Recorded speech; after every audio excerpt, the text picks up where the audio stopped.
Alors bonjour, j'espère que vous allez bien. Je vais vous partager un peu l'histoire que j'ai traversée avant le jour où j'ai commencé à évangéliser. Un jour, nous avions décidé d'aller dans un village, non loin de là où on était. Du coup, on s'est déplacé à pied. On a fait plus de 10 à 15 km là où on devait aller. On a marché à pied. On est rentré vers les 17 heures.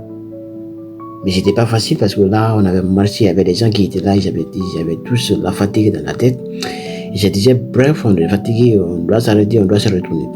Donc on avait cette force, on avait ce courage pour pouvoir continuer. Celui qui était devant lui était motivé après avoir fait 2 jours de Jean Chèque. Nous sommes sortis pour aller dans un village. Arrivé dans un village, on ne nous avait pas dit que c'était un village de chercher. Du coup, quand on est parti, on en avait rencontré, ils étaient tous au champ.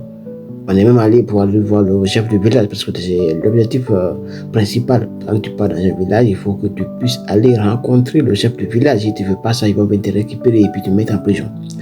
Du coup, on avait décidé, on est resté dans cet état.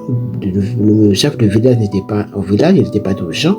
Mais dès son retour, nous sommes réunis. On est parti voir le chef du village qui nous ont venus pour vous apporter la lumière de Christ. Ils ont accepté, ils nous ont accueillis, bras ouverts. C'était vers les 18h, 19h. Ils étaient fatigués, mais ils nous ont acceptés comme si on était là avec eux depuis un moment donné. Du coup, ils n'avaient pas compris pourquoi on était là. On les avait expliqué, nous sommes venus pour parler de Jésus-Christ. Est-ce que vous avez donné votre vie à Dieu? Ils nous ont dit, bah ouais, c'est comme ça, un peu compliqué, que depuis que les gens, il y avait un groupe de personnes qui étaient venues ici, ils avaient mis cette église en place, mais après ça, ils ne venaient plus. On les a dit pourquoi? Ils ont dit, ah, on ne connaît pas. Mais eux-mêmes, ils savent qu'est-ce qui se passe réellement dans ce village. La sorcellerie, les fatigues, les mangements de gens, les sorcières, beaucoup de choses se passaient dans ce village.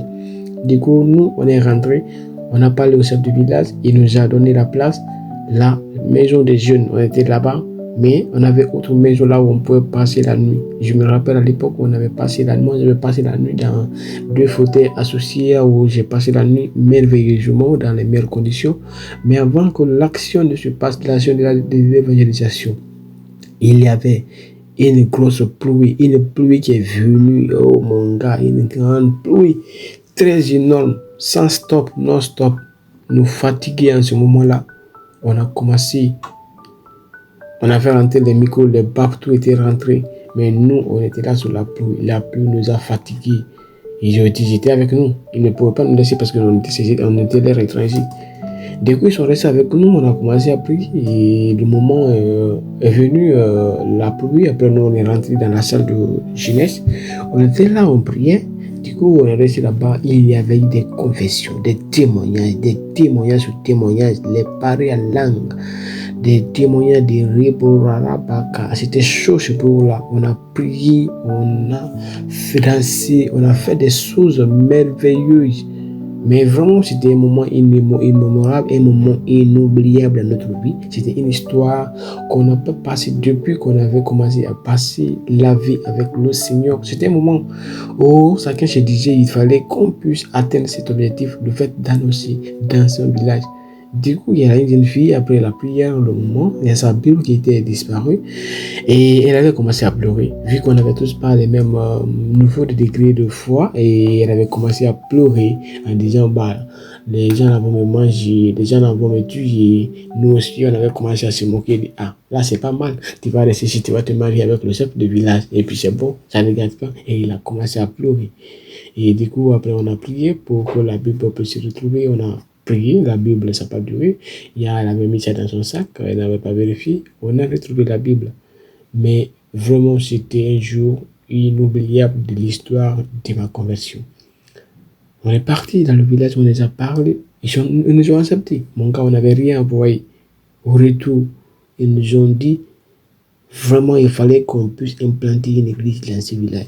Il fallait qu'on puisse mettre quelqu'un dans ce village pour qu'il puisse les parler de la parole de Dieu.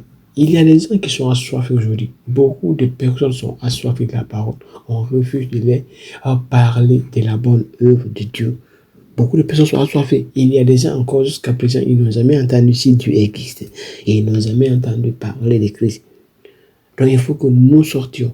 Il faut que nous partions vers ces gens. Il faut que nous nous déplacions, aller vers ces gens, les parler de la bonté de Dieu, de tout ce que Dieu fait à travers sa parole, de tous ces changements aujourd'hui qu'ils peuvent croire et puis changer les vies comme nous aussi nous avons pu changer les miens. Pour que nous puissions être aussi avec eux dans cette joie immémorable. Parce que la parole de Dieu nous affirme également qu'allez-y un peu partout dans le monde. Allez-y partout dans le monde. Faites les nations mes disciples.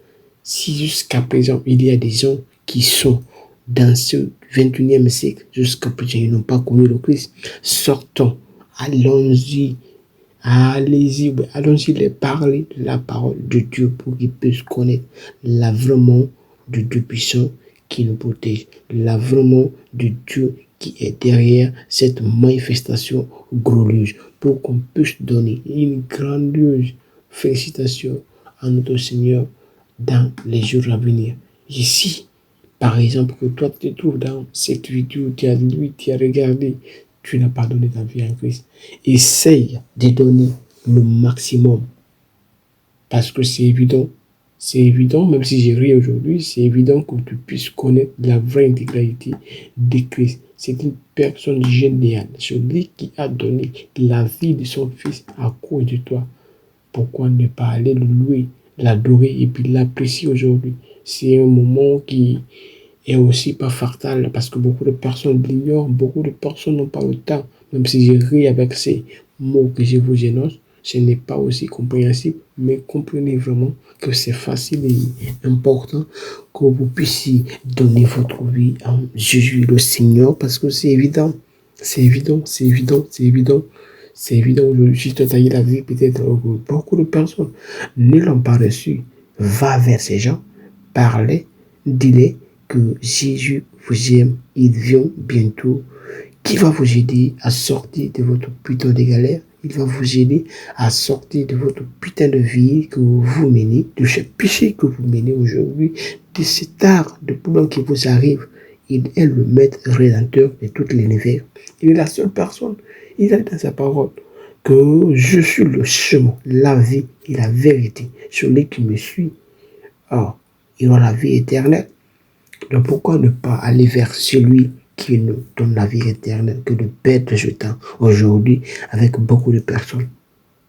Il faut comprendre aujourd'hui qu'il y ait le chemin, qu'il y a plein de chemins aujourd'hui. Et je pense que nous allons tous être dans ce monde sans pouvoir autant faire quelque chose de plus convenable dans notre vie. Parce qu'on a tous une mission à accomplir, celui d'atteindre l'objectif que Dieu nous a confié aujourd'hui. Celui pour atteindre l'objectif que nous devions mettre comme résultat de notre acceptation dans le royaume. L'objectif, c'est pour que tu sois sauvé, pour que je sois sauvé, pour qu'il soit sauvé, pour que nous soyons sauvés, pour que vous soyez sauvés, et pour que tout le monde puisse être dans l'ancêtre du paradis. Et si tu comprends, il faut, moi j'en ai là, si tu as besoin de prière, tu as besoin d'un sujet de prière, tu veux aussi donner ta vie, mais tu ne sais pas par où commencer, tu veux